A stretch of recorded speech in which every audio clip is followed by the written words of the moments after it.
Assalamu alaikum dear students, hope you all are fine. Here we are with another video, और in this video we'll discuss about the nature of the square root of a quadratic equation. तो उसके समझने से पहले first of all you will have to know about what is quadratic equation. देखिए बहुत ही आसान सी बात है कि क्वाड्रेटिक इक्वेशन हमारे पास क्या होती है.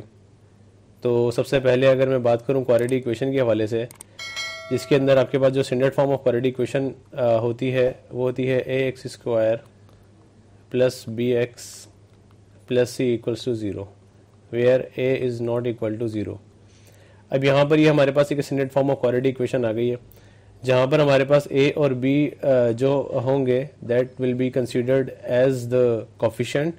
लाइक मैं यहाँ पे लिख देता हूँ, ए और बी हमारे पास जो कंसिडर्ड किए जाएंगे वो एज अ कोफिशिएंट कंसिडर किए जाएंगे. इसी तरीके से जो एक्स होगा that will be consider as the variable, और इसी तरीके से हमारे पास जो सी होगा that will be considered as constant number जो भी यहाँ पर आएगा. अब जब आप इन नंबर्स को सॉल्व करोगे, लाइक क्वाड्रेटिक इक्वेशन जब हम सॉल्व करेंगे तो हमारे पास एक क्वाड्रेटिक फार्मूला बनता है जो कि कुछ इस तरह से होता है कि minus B plus minus radical B square minus 4ac upon 2a. ठीक है, तो ये वो फार्मूला जिसके ज़रिए आप इस क्वाड्रेटिक इक्वेशन के जो रूट्स हैं वो फाइंड आउट कर सकते हो.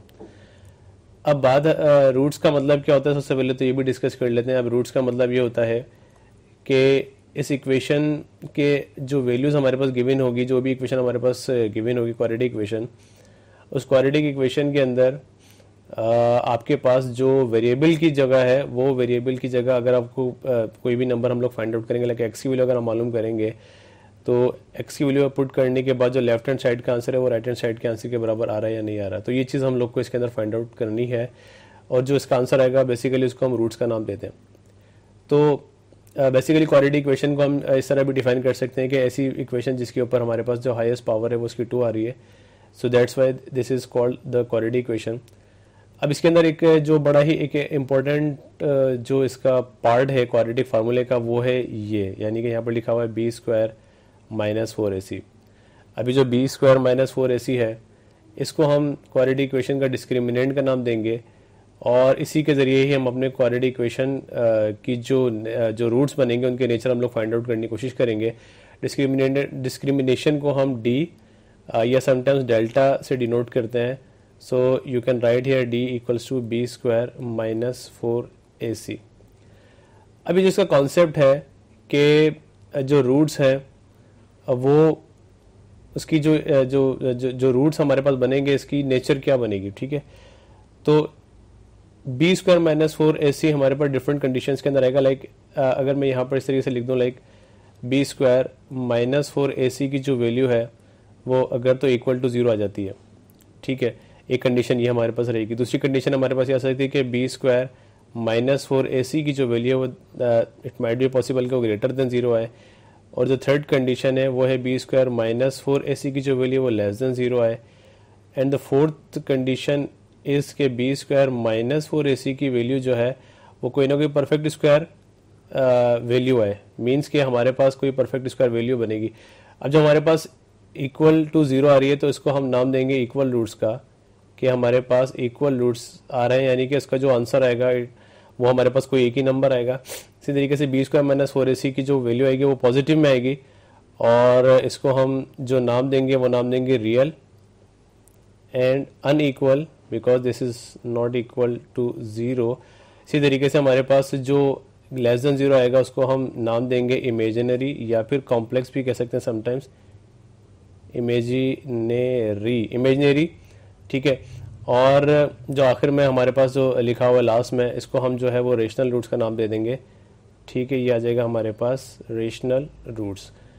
सो अब ये किस तरीके से वर्क करता है और इसका मतलब क्या है कि इक्वल रूट्स का क्या मतलब होता है, रियल और रियल मतलब रूट्स का मतलब क्या होता है, इमेजिनरी रूट्स का मतलब क्या होता है, या रेशनल रूट्स ये होते क्या है और किस तरीके से हम इसको डिफाइन कर सकते हैं. ओके, तो जो nature of roots of quadratic equation है उनको हम ग्राफ के जरिए समझने की कोशिश करेंगे ताकि आपका कॉन्सेप्ट मज़ीद क्लियर हो जाए. जिस तरीके से हम प्रीवियस पढ़कर आ चुके हैं कि हमारे पास अगर रूट्स परफेक्ट स्क्वायर होते हैं तो मतलब डिस्क्रिमिनेंट की वैल्यू अगर हमारे पास परफेक्ट स्क्वायर होती है तो हमारे पास रूट्स जो होते हैं वो रेशनल नंबर होते हैं. ये चीज़ आप यहाँ पर देख भी सकते हो। इसको अगर हम थोड़ा सॉल्व करें, लाइक अगर आपके पास बी स्क्वायर माइनस 4ac, अगर आप इसके अंदर वैल्यूज़ को पुट करके लाइक x की वैल्यू 1 और सॉरी a की वैल्यू 1, b की वैल्यू -4 और c की वैल्यू 3 पुट करके यहाँ पे जब सॉल्व करोगे then you will get 4 and 4 is a perfect square. So we can say कि अगर हमारे पास परफेक्ट स्क्वायर रूट्स मिलते हैं, परफेक्ट स्क्वायर डिस्क्रिमिनेंट मिलता है, तो जो आपके रूट्स हैं वो रेशनल नंबर ही बनेंगे। सो 1 और 3 आपके पास रूट्स बने हैं और 1 और 3 आर परफेक्ट रेशनल नंबर्स। सो यहाँ पर हम कह सकते हैं कि अगर डिस्क्रिमिनेंट ग्रेटर देन 0 है और परफेक्ट स्क्वायर है तो जो आपके रूट्स बनेंगे वो रेशनल नंबर्स ही बनेंगे। अब इसका मतलब ये भी हम लोग इस तरीके से समझ सकते हैं कि अगर आपके x की जगह अगर आप 3 या 1 में से कोई वैल्यू पुट करोगे तो आपको y की वैल्यू 0 मिलेगी, क्योंकि देखिए x एक्सिस जो होता है वो रियल नंबर की लाइन है, हम इसको कह सकते हैं, और रियल नंबर जो x एक्सिस होता है हमारे पास, वहाँ पर जो y की वैल्यू होती है वो 0 के इक्वल होती है। सो अगर आप यहाँ पर 1 या 3 में से कोई नंबर इस जगह पर पुट करोगे इस इक्वेशन में, देन यू विल गेट 0। सो यहाँ पर हमारे पास ये बात प्रूव हो जाएगी कि लेफ्ट हैंड साइड का आंसर राइट हैंड साइड के आंसर के बराबर होता है, 0 इक्वल टू 0 आ जाएगा। चलिए करके देख लेते हैं। यहाँ पर फॉर एग्जांपल अगर मैं यहाँ पे 3 पुट करता हूँ तो 3 की जो वैल्यू आ जाएगी यानी कि एक्स स्क्वायर की वैल्यू आ जाएगी 9, और अगर हम 4 को 3 से मल्टीप्लाई करेंगे तो 4 3 होता है 12, और इसी तरीके से +3 और 9 और 3 होता है 12 -12 इक्वल टू 0। सो ये बात प्रूव होती है कि अगर आपके पास रेशनल रूट्स होंगे तो आप अगर आपके पास डिस्क्रिमिनेंट जो है वो परफेक्ट स्क्वायर होगा, लाइक 4 होगा या 9 होगा या 16 होगा, तो आपके जो रूट्स बनेंगे वो बनेंगे रेशनल। और ये ग्राफ के अकॉर्डिंग भी हमारे पास ये इसका जो प्रूफ है वो मौजूद है। इसी तरीके से अगर हम बात करते हैं नॉन परफेक्ट स्क्वायर नंबर है जैसे कि 8, तो ये ग्रेटर देन 0 तो है, तो इसके जो रूट्स बनेंगे अगर आपके पास डिस्क्रिमिनेंट ग्रेटर देन 0 है तो बी स्क्वायर, अगर हम यहाँ पे कह सकते हैं कि बी स्क्वायर -4ac की जो वैल्यू है दैट इज ग्रेटर देन 0, क्योंकि यहाँ पर 8 आ रहा है तो 8 इज ग्रेटर देन 0, तो आपके जो रूट्स बनेंगे वो इर्रेशनल रूट्स बनेंगे। ठीक है, तो अगर इसका भी वही हम लोग प्रूफ कर सकते हैं कि अगर आप 3.4 या 0.59 में से कोई वैल्यू यहाँ पर एक्स जगह पुट करोगे then you will get approximately equal to 0। So इस तरह से हम लोग कह सकते हैं कि अगर आपके पास जो आपके रूट्स ग्रेटर देन 0 हैं वो रियल रूट्स बनेंगे, मतलब रियल नंबर्स के अंदर तो होंगे बट वो इर्रेशनल नंबर्स कंसीडर किए जाएंगे। और ये ग्राफ की मदद से भी हम लोग यहाँ पर इसको स्टडी कर सकते हैं कि अगर आप यहाँ पर x की जगह 0.59 या 3.4 पुट करोगे then you will get the value of y equal to 0, because अभी हमने पढ़ा था कि y x एक्सिस के ऊपर y की वैल्यू इक्वल होती है 0 के। अब यहाँ पर अगर हम बात करें तो जो रूट यानी कि बी स्क्वायर -4ac आपके पास आ रहा है, बी स्क्वायर -4ac वो इक्वल टू 0 आ रहा है।